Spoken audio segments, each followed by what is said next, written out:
राम जय जय राम। श्री राम जय राम जय जय राम। श्री राम जय राम जय जय राम। श्री राम जय राम जय जय राम। श्री राम जय राम जय जय राम। श्री राम जय राम जय जय राम। श्री राम जय राम जय जय राम। श्री राम जय राम जय जय राम। ध्यान से सुनिएगा। तो पहली चर्चा हो रही है मेरा कैसा स्वरूप है।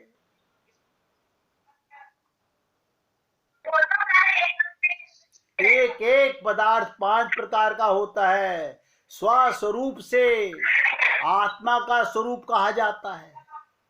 स्व स्वरूप माने मैं का स्वरूप।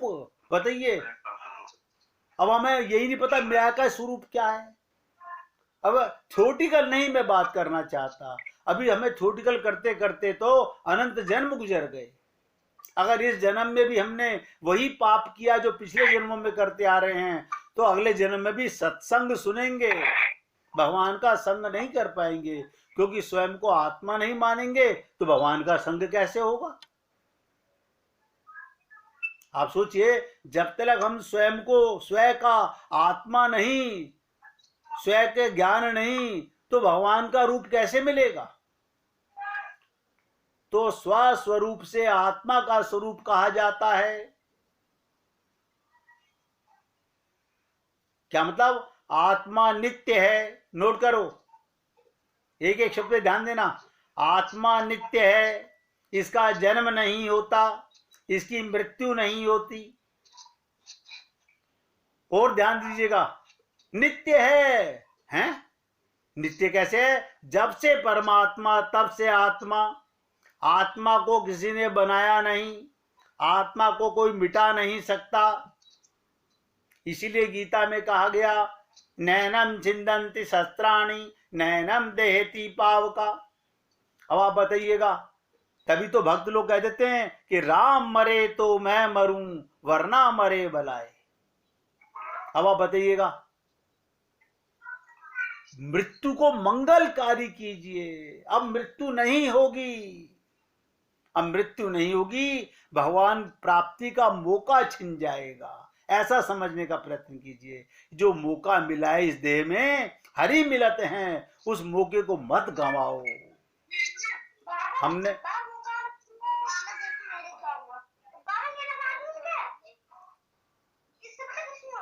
भैया बच्चों की आवाज आ रही है, कृपया करके अपने मोबाइल की बैटरी का आवाज बंद कर लो। ध्यान दीजिएगा। अपने को आत्मा, भगवान को एहसास कब करोगे? शरीर मान के किसी को भगवान नहीं मिला।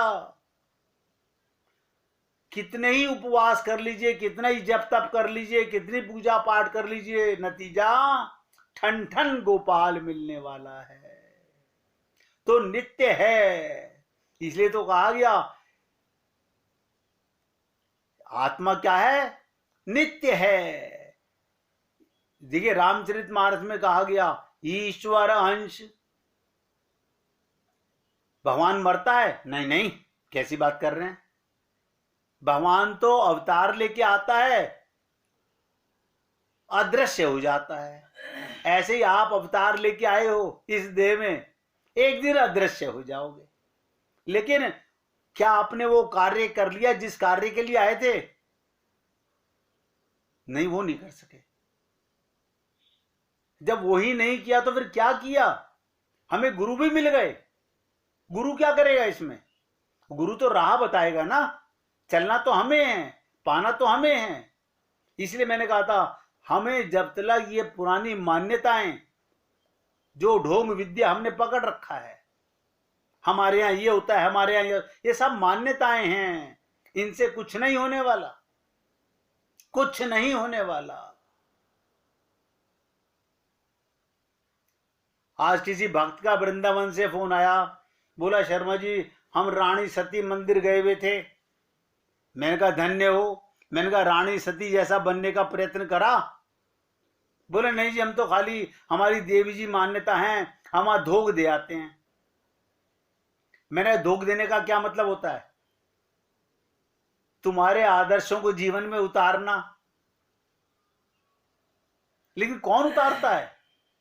इसलिए मैं आपसे बोलता हूं, उन मान्यताओं को मत ढो जो तुम कर नहीं सकते।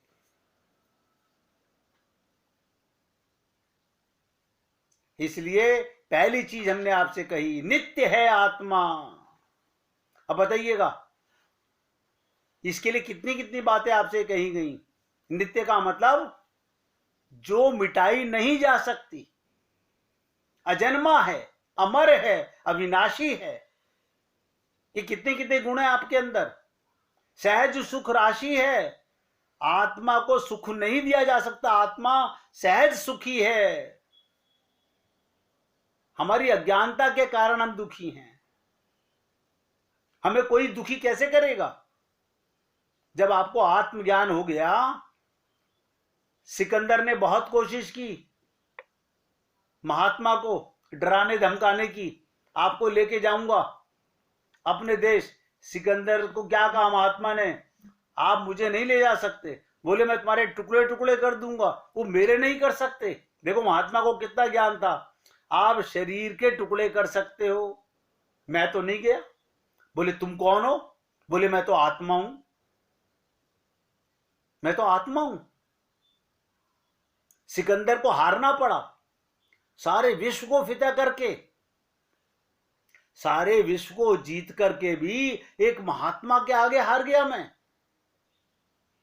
और आप लोग, हम लोग, देखिए हम लोग अपनी एक छोटी सी त्रुटि, अज्ञानता को, अंधकार को मिटाना नहीं चाहते, पाना चाहते हैं राम रस। अरे वो मिला हुआ है।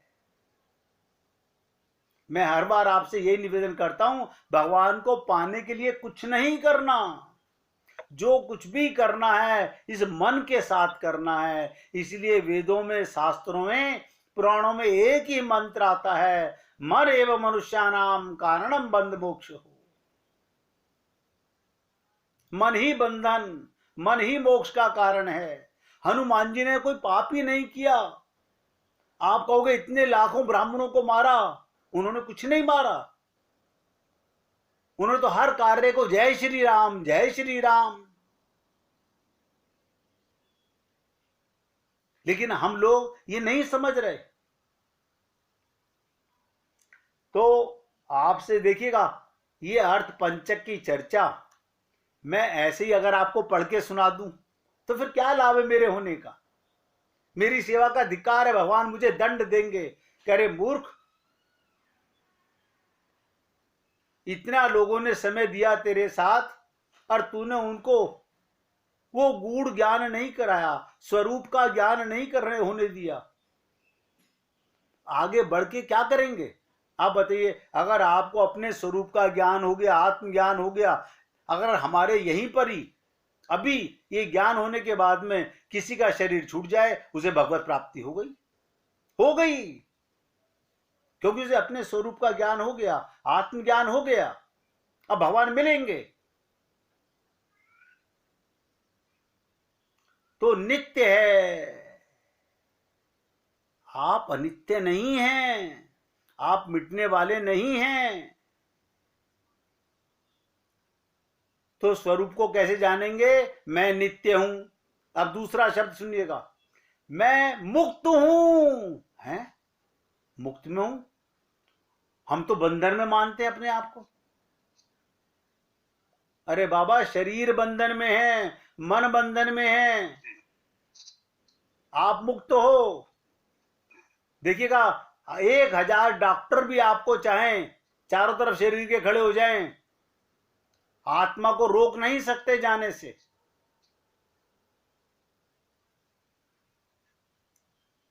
कोई आपको बांध नहीं सकता। मैंने कहा था ना, हमने स्वयं को अपने आप बांध रखा है। हमने खूंटी पर अपनी मोह ममता की रस्सी कस के बांध रखी है। यही तो कारण है, और कोई कारण नहीं है। गुरु जी से मंत्र ले लिया, उसे रट रहे हैं। मनन किया उसके बारे में? अगर मनन करते, स्वरूप आत्मज्ञान हो जाता, आत्मा मान के मनन करते, तो परमात्मा मिल गए। स्वयं को प्रकाश स्वरूप माना नहीं, फिर कभी दुखी हुए नहीं। तो गुरु कौन है? गुरु का मतलब होता है गु माने अंधकार, ध्यान दीजिएगा, और रू माने प्रकाश, जो तुम्हारे अंधकार को मिटा दे और तुम्हें आत्म प्रकाश में ले आए, जो तुम्हारे अंदर से अज्ञानता को मिटा दे, वो तुम्हारा गुरु है। अब हमारी अज्ञानता तो वही की वही रही, उस गुरु का क्या लाभ हमें मिलेगा? मेरे भाई, मुझे ये सब बातें क्यों करनी पड़ रही हैं? क्योंकि हमें अपने आप का कल्याण करना है, अपने आप को जानना है कि मैं कौन हूं, मैं कैसे आगे बढ़ूं। अभी तो जान नहीं पा रहे, तो कदम तो आगे जब भी बढ़ाओगे। पहला कदम भी जब बढ़े, अब बहते ही जा रहे हैं तेरे प्यार में कन्हैया, फिर आपका हर सांस भगवान का स्मरण करने लगे। देखिएगा, छोटी छोटी बात, मैं तो एक एक शब्द की व्याख्या गहराई से करूंगा भाई। क्यों? पंच रत्न ये छोटा सा ग्रंथ है, ये अर्थ पंचक, लेकिन इसको समझना बहुत गूढ़ ज्ञान है।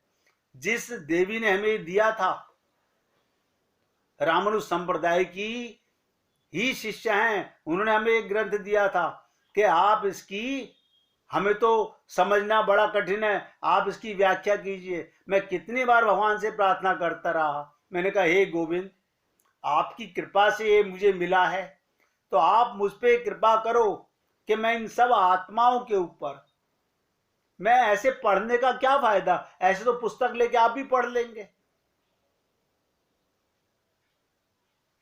पुस्तक नहीं पढ़ना है, जीवन के अंदर घट घट में मेरे अंदर राम है, मेरे रोम रोम में राम।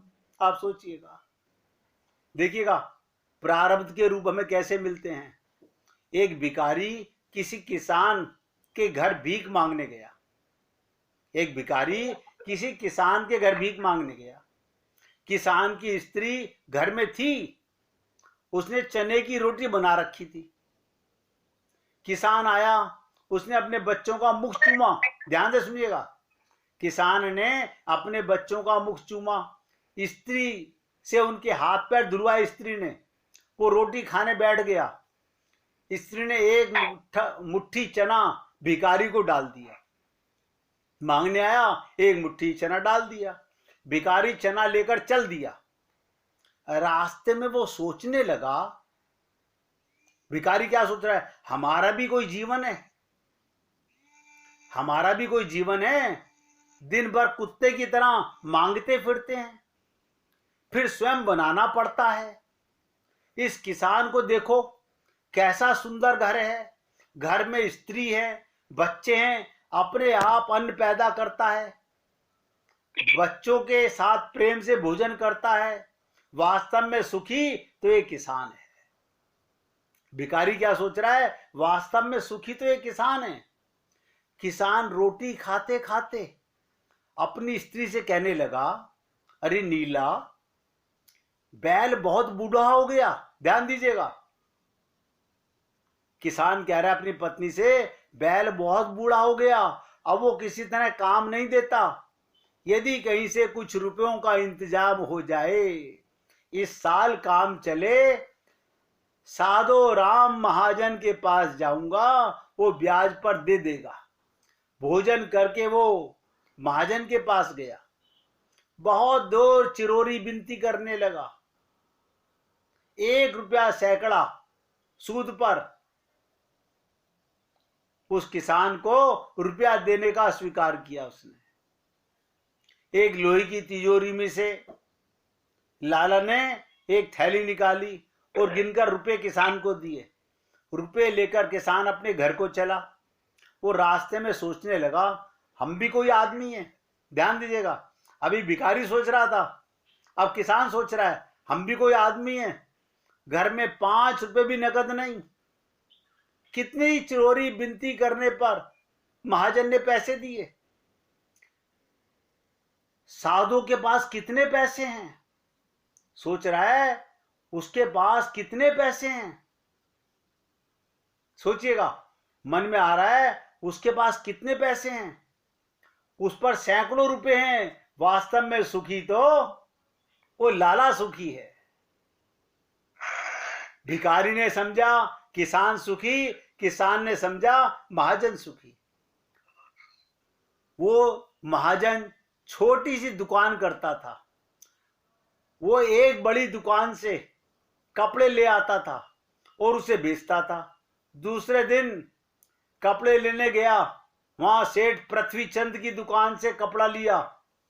वो वहां बैठा ही था, इतनी देर में कई तार आए। कोई बंबई का था, कोई कलकत्ते का था, किसी में लिखा था 5 लाख का मुनाफा हुआ, किसी में लिखा था। वो महाजन जो छोटी सी दुकानदार था, वो देखने लगा, हाय राम, ये पृथ्वीचंद कितना बड़ा आदमी है। इसको हर ब्रांच से खबर आ रही है तार में कि इतने लाख का फायदा हुआ, एक दिन में लाखों का फायदा। तो क्या सोच रहा है दुकानदार, वास्तव में सुखी तो पृथ्वीचंद है। और पृथ्वीचंद बैठे, इतने ही तार आया। ध्यान दीजिएगा, 5 लाख का घाटा हुआ। वो बड़ी चिंता में था। नौकर ने कहा, आज लाट साहब की राय बहादुर सेठ के यहाँ दावत है, आपको जाना है। मोटर तैयार है। पृथ्वीचंद मोटर पर चढ़कर राय बहादुर की कोठी पर गया। वहां सोने चांदी की कुर्सियां पड़ी थी। राय बहादुर जी कलेक्टर कमिश्नर हाथ मिला रहे हैं। बड़े बड़े सेठ खड़े हैं। पृथ्वीचंद सेठ को कौन पूछता, वो भी एक कुर्सी पर जाकर बैठ गया। लाड साहब आए, राय बहादुर से हाथ मिलाया, उसके साथ चाय पी और चले गए। अब पृथ्वीचंद अपनी मोटर में लौट रहे हैं। देखिएगा, बड़ा सेठ वापस लौट रहा है। रास्ते में सोचते हुए आता है, हम भी कोई सेठ हैं। 5 लाख के घाटे से घबरा गए। राय बहादुर का कैसा ठाठ है। लाड साहब उनसे हाथ मिलाता है। असली सुखी तो वो है। लाड साहब के चले जाने पर राय बहादुर के सर में दर्द हो गया। बड़े बड़े डॉक्टर आए, कमरे में पड़े थे। कई तार घाटे के एक साथ आ गए थे। उनको भी चिंता हो रही है, राय बहादुर को भी। कारोबार की बात आज याद आ गई, चिंता में पड़ गए। खिड़की से उन्होंने झांक कर देखा, एक भिखारी हाथ में एक डंडा लिए अपनी मस्ती में जा रहा है। राय बहादुर ने उसे देखा और बोले, वास्तव में सुखी यही है। इसे ना तो घाटे की चिंता, ना मुनाफे की फिक्र। इसे लाड साहब को पार्टी भी नहीं देनी पड़ती। सुखी तो यही है। आप सोचिएगा, हम लोग स्वर्ग जाने की तैयारी। अरे स्वर्ग का इंद्र भी दुखी है, वो ब्रह्मा की सीट पाना चाहता है। इस कहानी का मतलब इतना ही है, हम एक दूसरे को सुखी समझते हैं। वास्तव में सुखी कौन है, इसे तो वही जानता है।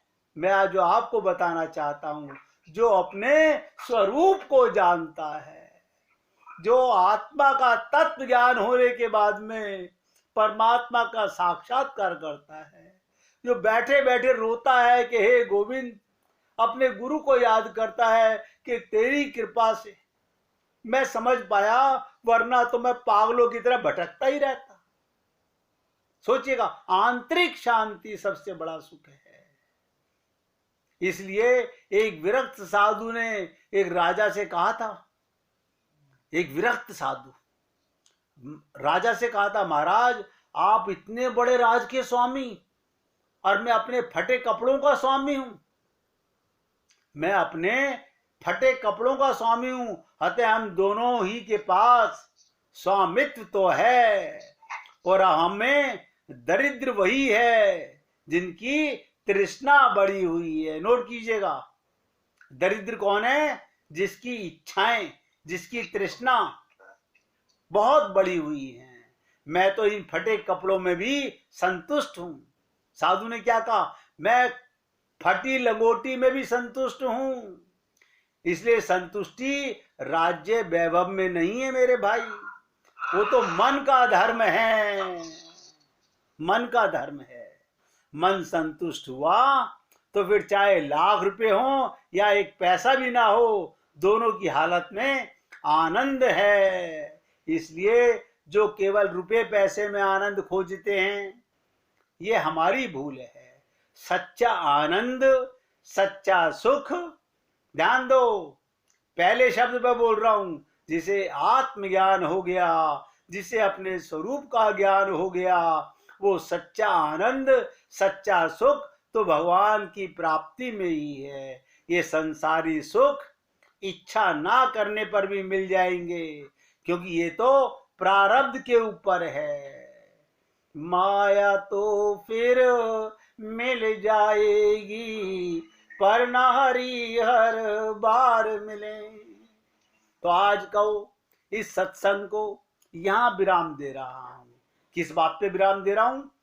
कि आपको आत्मा को नित्य मानना है और मुक्त मानना है। कोई बंधन नहीं है आपके ऊपर। जो हम कहते हैं ना, मेरे ऊपर ये बंधन, ये सब आपके मन के बंधन हैं। आप सदा से मुक्त थे। अगर मुक्त नहीं हुए तो कभी बोध नहीं होगा परमात्मा का।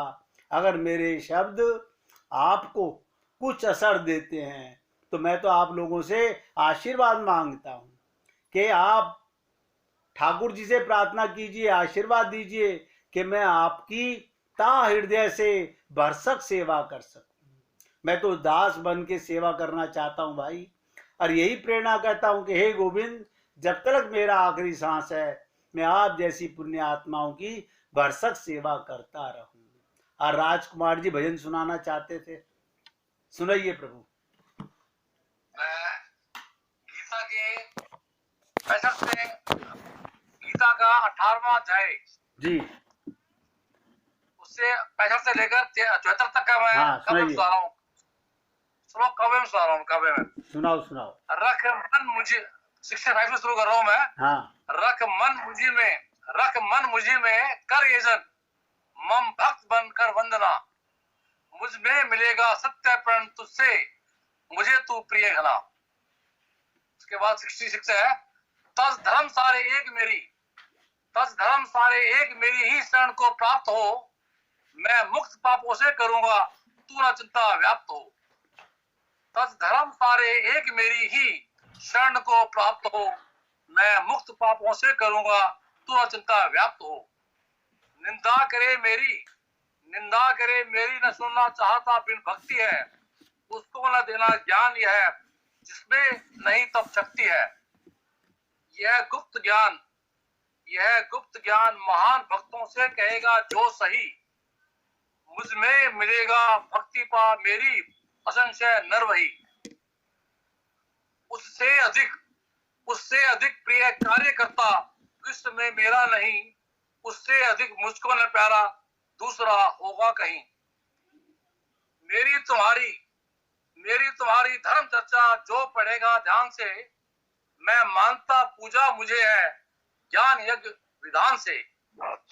बिन दोष ढूंढे जो सुनेगा, बिन दोष ढूंढे जो सुनेगा, नित्य श्रद्धा युक्त हो, वह पुण्यवानों का परम भोग लेगा मुक्त हो।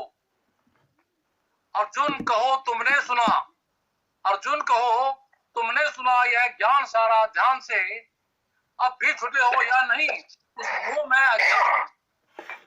अर्जुन कहते हैं अच्युत कृपा से आपकी, अर्जुन कह रहे हैं अच्युत कृपा से आपकी अब मोह सब जाता रहा, संशय रहित हूं सुधि मुझे आई, करूंगा हरि कहा। अच्युत कृपा से आपकी अब मोह सब जाता रहा, संशय रहित हूँ सुधी मुझे आई, करूंगा हरि कहा। संजय ने कहा, सब सुनकर बताया लास्ट में निचोड़, इस भांति इस रोमांचकारी और श्रेष्ठ रहस्य भी श्री कृष्ण अर्जुन का सुना संवाद है मैंने सभी। तो बता रहे हैं संजय जी कि मैंने सब सुना है। धन्यवाद। थोड़ी सी मैंने कोई, चलिए अब आप गाइएगा। खुले हैं मन मंदिर के द्वार, खुले हैं मन मंदिर के द्वार, पधारो राधा संग सरकार, पधारो राधा संग सरकार। खुले हैं मन मंदिर के द्वार, खुले हैं मन मंदिर के द्वार, पधारो राधा संग सरकार, पधारो राधा संग सरकार। खुले हैं मन मंदिर के द्वार, खुले हैं मन मंदिर के द्वार, पधारो राधा संग सरकार, पधारो राधा संग सरकार। बोलिए वृंदावन बिहारी लाल की जय, जय श्री राधे, जय जय श्री राधे। बोलिए लाल जी का मंगल हो, सभी भक्तों का मंगल हो, सबको राधे राधे भैया का मंगल हो। तो मेरा निवेदन है, अपने मन मंदिर के द्वारों को खोल के रखिएगा। राधे राधे भैया, राधे राधे, राधे राधे भाई, राधे राधे।